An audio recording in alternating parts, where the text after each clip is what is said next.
ബോബിയെ കുറിച്ച് നല്ലത് മാത്രമാണ് ആ നാട്ടുകാരും പറഞ്ഞുകൊണ്ടിരിക്കുന്നത്. ശ്രീ ബോബി ചെമ്മണ്ണൂർ, നേരത്തെ ചെറിയൊരു സാങ്കേതിക തടസ്സമുണ്ടായതാണ്. താങ്കൾ യാത്ര ചെയ്തുകൊണ്ടിരിക്കുകയാണല്ലോ.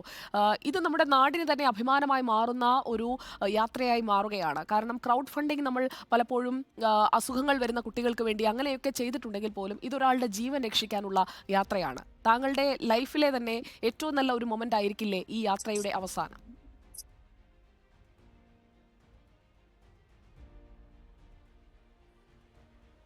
അതെ, തീർച്ചയായിട്ടും.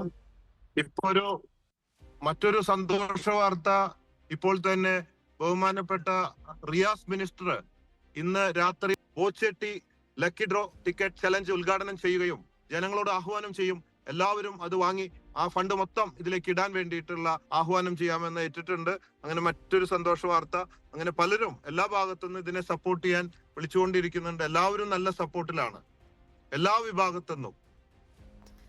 ബോബി ചെമ്മണ്ണൂർ, ഇത് 18 വർഷത്തിന് ശേഷമാണ് ഒരാൾക്ക് സ്വന്തം വീട്ടിലേക്ക്, അതും ചെറിയ പ്രായത്തിൽ എത്തിപ്പെട്ടതാണ്. ഒരു ഡ്രൈവർ ആകാൻ പോയി, അവിടെ ഒരു കുട്ടിയെ പരിചരിക്കാനായി ഏൽപ്പിക്കുന്നു. അബദ്ധത്തിൽ ആ കുട്ടിയുടെ മരണത്തിലേക്ക് കാര്യങ്ങൾ പോകുന്നു. പിന്നീട് അങ്ങോട്ട് ജീവൻ നഷ്ടപ്പെടും എന്ന ഭയത്തിൽ ഓരോ ദിവസവും തള്ളി നീക്കേണ്ടി വന്ന ഒരു മനുഷ്യനെയാണ് നമ്മൾ ജീവിതത്തിലേക്ക് തിരികെ കൊണ്ടുവരുന്നത്. എത്രത്തോളം താങ്കൾക്ക് വ്യക്തിപരമായ ഒരു സന്തോഷം നൽകുന്നുണ്ട് ഇപ്പോൾ ചെയ്തുകൊണ്ടിരിക്കുന്ന പ്രവൃത്തി? വളരെ സന്തോഷമുണ്ട്.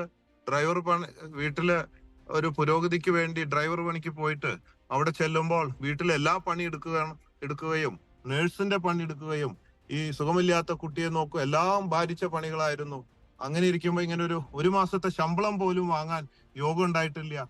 മര്യാദയ്ക്ക് സൗദി കണ്ടിട്ടില്ല, ജീവിതം കണ്ടിട്ടില്ല, ലൈഫ് ഉണ്ടായിട്ടില്ല, കുടുംബത്തിനെ നോക്കാൻ സാധിച്ചിട്ടില്ല. എല്ലാ നിലയ്ക്കും വലിയൊരു ദുരന്തമാണ് ഒരു നിരപരാധിക്ക് ഈ ഒരു അവസ്ഥ വരിക എന്നുള്ളത്. അതുകൊണ്ട് അങ്ങനെയുള്ള ഒരു വ്യക്തിയെ ഇവിടെ എത്തിക്കാൻ സാധിച്ചാൽ അതിന്റെ സന്തോഷം എന്റെ ജീവിതത്തിൽ ഇന്ന് വരെ ചെയ്തിട്ടുള്ളതിൽ ഏറ്റവും സന്തോഷം നൽകുന്ന, ഒരു സംതൃപ്തി നൽകുന്ന, ഒരു ആത്മാർത്ഥമായിട്ടുള്ള ഒരു പ്രവൃത്തിയായിട്ട് കാണുന്നു. അത് ഞാനും ബോച്ചെ ഫാൻസും മാത്രമല്ല, പല സംഘടനകളും മനുഷ്യസ്നേഹികളും ഒന്നായിട്ട് ഇറങ്ങി പ്രവർത്തിച്ചുകൊണ്ടാണ് സാധിച്ചത്. എല്ലാവരോടും നന്ദിയുണ്ട് എനിക്ക്.